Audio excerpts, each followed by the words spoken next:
की जय। भारत माता की जय।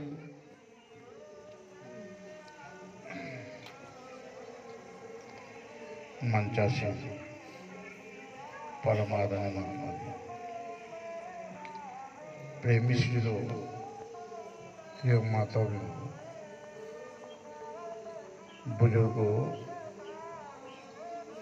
नौजवान साथियों प्यारे बच्चों, अभी हमरा काफी समय से यहाँ धार्मिक स्थान पर बैठ करके, पावन स्थान पर बैठ करके भजन कीर्तनों द्वारा उस परमात्मा की, भगवान की सूर्य चर्चा सुन रहे थे। और आपके गांव में आज पहली बार हम लोग पधारे हैं और नवरात्रि की आजकल जो है हम आपको पता है कार्यक्रम चल रहे हैं, नवरात्रि लोग मना रहे हैं, 9 देवियों को याद कर रहे हैं। इसमें बहुत से भक्त लोग अपने व्रत भी रखे हुए हैं। तो हम आप थोड़ा विचार करें प्रेमियों माताओं, उस आदि शक्ति माँ को हम आप याद करते, हमारे आपके अंदर वो शक्ति विद्यमान है।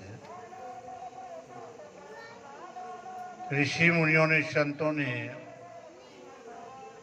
उसी शक्ति को अपने हृदय के अंदर जान करके उसका ध्यान किया, उसकी आराधना की। तो उसी कड़ी में उम्र आपको नवरात्रि कड़ी में आज यहाँ सत्संग की प्राप्ति हो रही है, जिसके बारे में उम्र आप संत महात्मा बातों को सुनते हैं, पढ़ते हैं कि पुण्य पुण्य में मिले न संता, सत्संगत संसद करता। कि जब तक जीव के जन्म जन्मांतों में पुण्य इकट्ठे नहीं हो जाते हैं, तब तक जीव को संतों का मिलन नहीं होता है। और जब तक जीव को संत नहीं मिलते हैं, तब तक जीव को सत्संग की प्राप्ति नहीं होती है। सत्संग जो संतों की आदि है, और जब तक जीव को सत्संग नहीं मिलता है, तब तक जीव का जो जन्म मरण का चक्कर है, बार बार जन्मता है, बार बार मरता है, ये जीव का नहीं छोड़ सकता है। हमरा विचार करें प्रेमी श्रीमाता, जब हनुमान जी है लंका में जाते हैं सीता माता की खोज में, और जब विभीषण कुटिया में प्रवेश करते हैं तो विभीषण यही कहता है, आंगोय भय वर्षा हनुमंता, बिन हरि कृपा मिले नहीं सुनता। कि हनुमान जी, अब मेरे को पूरा विश्वास हो गया है कि मेरे ऊपर प्रभु भगवान राम की कृपा होगी, दया होगी। जो आप ये संतों के भक्तों के दर्शन मिले, तो जब प्रभु की कृपा होती, दया होती है, जब ही जीव को ऐसा सहयोग मिलता है। हमरा विद्या सुनते हैं कि जब लंका में जो है विभीषण रावण को समझाता है,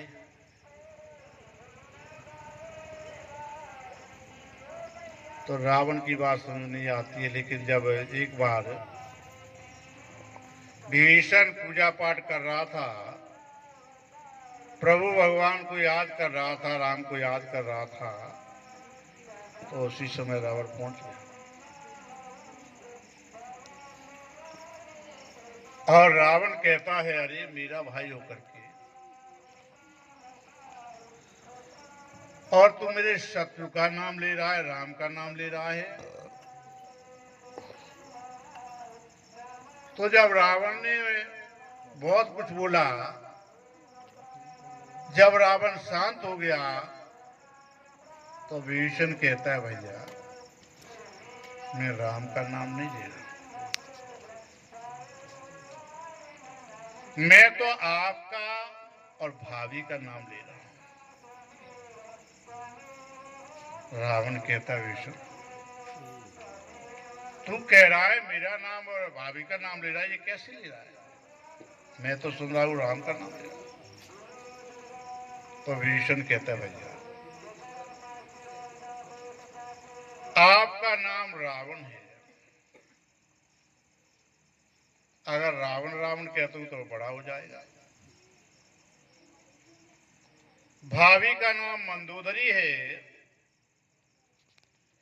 अगर मंदोदरी मंदोदरी कहता हूं तब भी बड़ा हो जाएगा। तो आपके नाम से मैं रा शब्द निकाला शुरुआत का, रावण में रा शुरू, और भाभी के नाम से मैंने मां शब्द निकाला, तो रा और मां मिलाए क्या हुआ? राम, राम शब्द। तो अगर भाभी भाभी कहेंगे, भैया भैया कहेंगे तब भी बड़ा हो जाता, इसलिए मैंने शॉर्ट में जो है ये आपका और भाभी का नाम निकाला, तो रावण शांत हो गया। लेकिन जब विभीषण को ये विश्वास हो गया कि प्रभु भगवान के ऊपर कृपा होगी, मेरे ऊपर संत मेरे घर में पधारे हैं, वही विभीषण रावण को समझाता है कि भैया जिसको जो चुरा के लाया है वो आप सबकी मां है, वो लक्ष्मी का अवतार है, और जिसके साथ तू बैर कर रहा है, दुश्मनी कर रहा है, वो तो त्रिलोकीनाथ है, विष्णु भगवान का अवतार है। सीता माता को आप वापिस कर दो, प्रभु भगवान आपको क्षमा कर। तो जब वहां पर समय की परिस्थिति बदल चुकी थी, उसको पता था कि अब प्रभु कृपा, तो वही रावण ने विभीषण को जो लात मार के निकाल दिया कि जाओ, तू मेरे शत्रु का पक्ष ले रहा है, जा तू उसी के पास चला जा। तो विभीषण जो है भगवान राम के पास जाता है। रामायण के अंदर चौपाई आती है, साधु अवज्ञा फल प्रभु का, जरय लंक अनाथ कर जैसा, कि जो संत महापुरुषों का निरादर अपमान करता है तो उसका क्या होता है?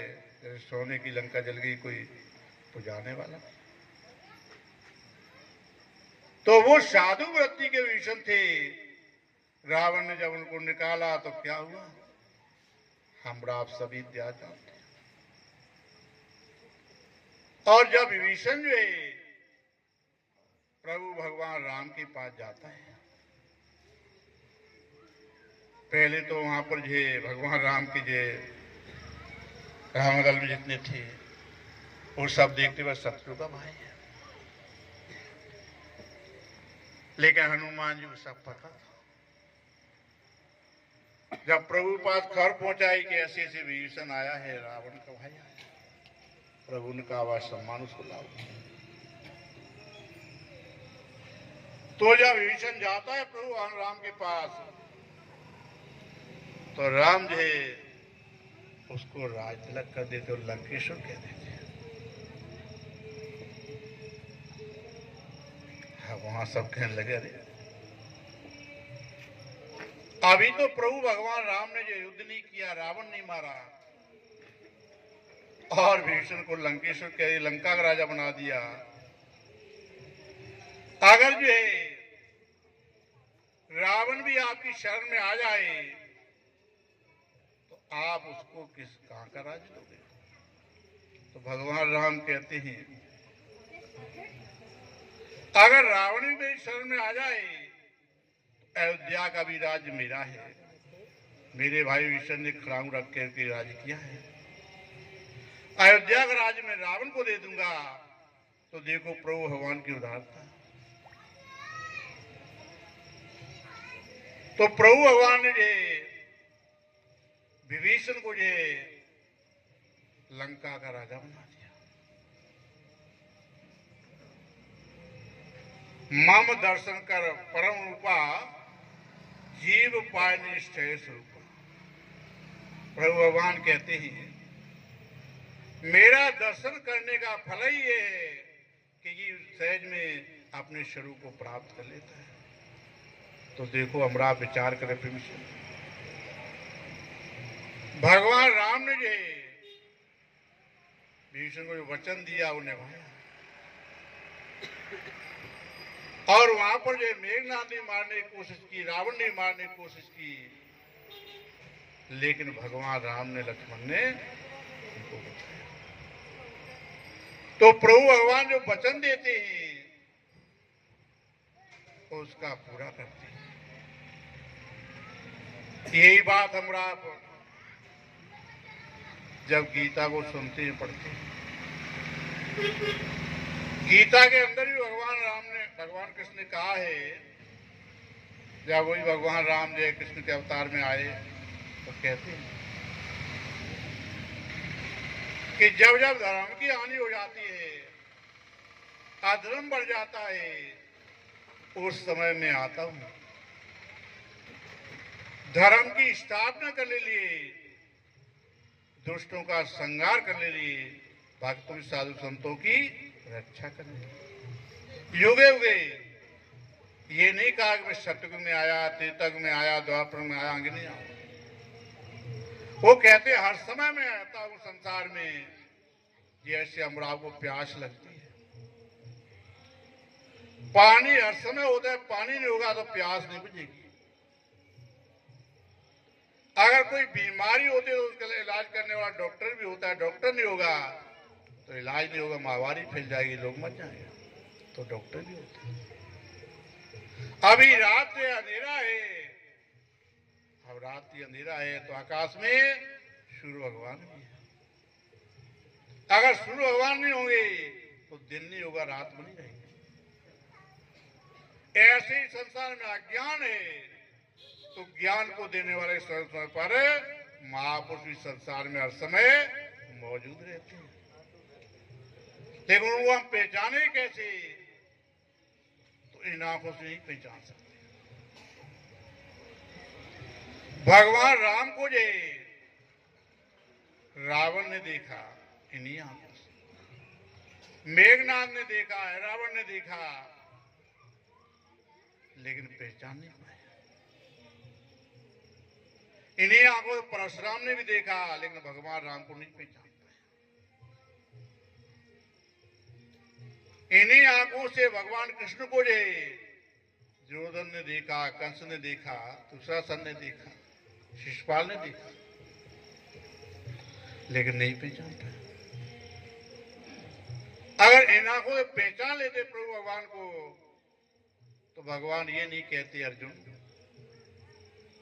तुम मेरे को इन आंखों जो देख रहा है ये मेरा पंचवती शरीर है, जामा है, कपड़ा है, वर्दी है, ये आज है कल नापेद हो जाए, समाप्त हो जाए। अगर वास्तु को जानना चाहता, देखना चाहता है तो मैं आपको अलग दूंगा, ज्ञान चक्षु दूंगा, तीसरा नहीं तो। अब इन आंखों से मना किया संत महात्मा को। हमरा आप सही विचार करें प्रेमी लोग, इन आंखों से हमरा आप देख रहे हैं।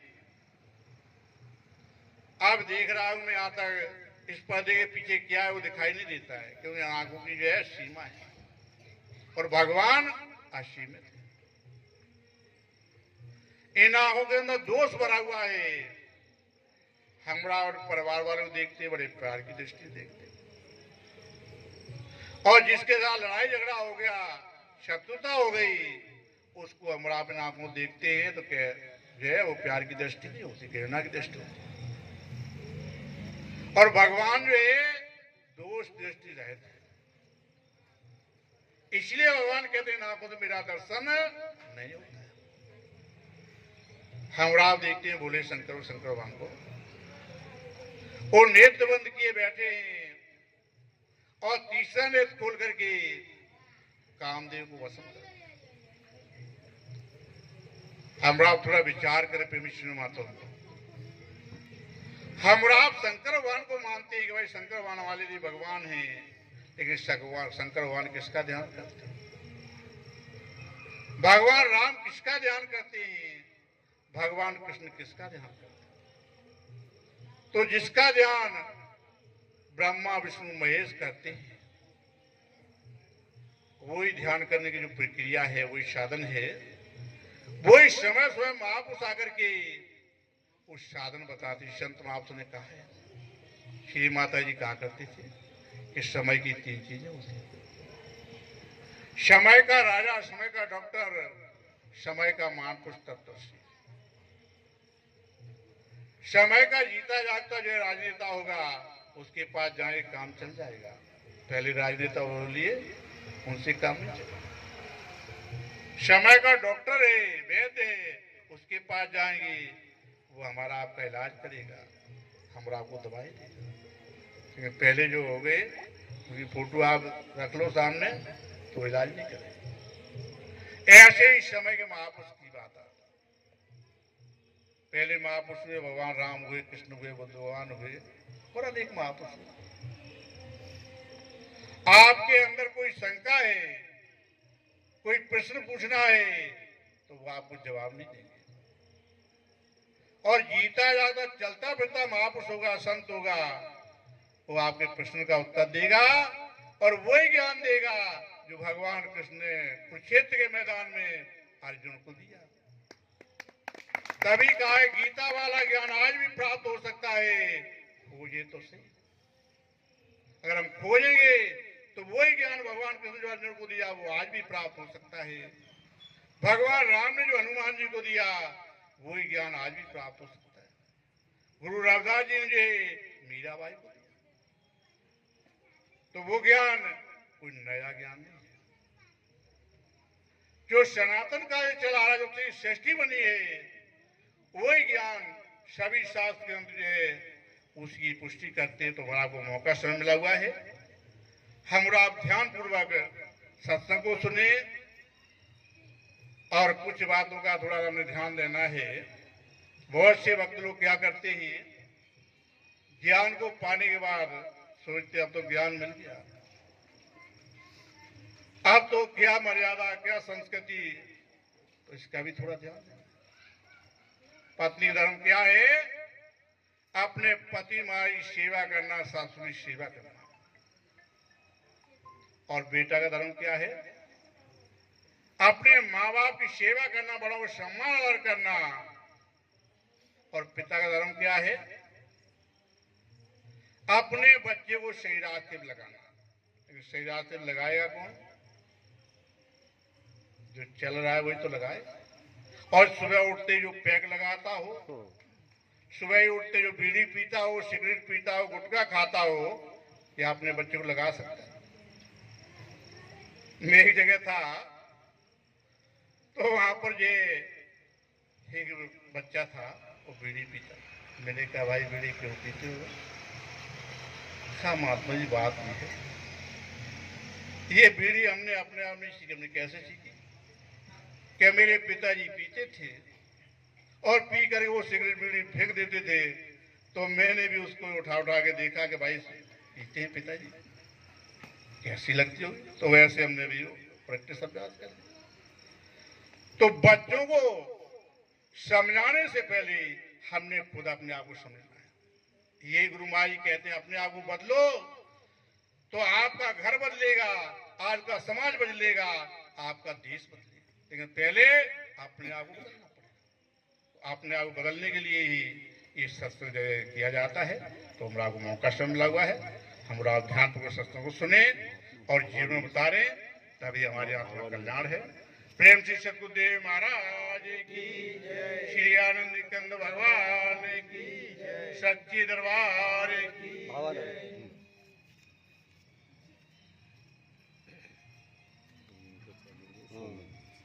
सोमानंद जी।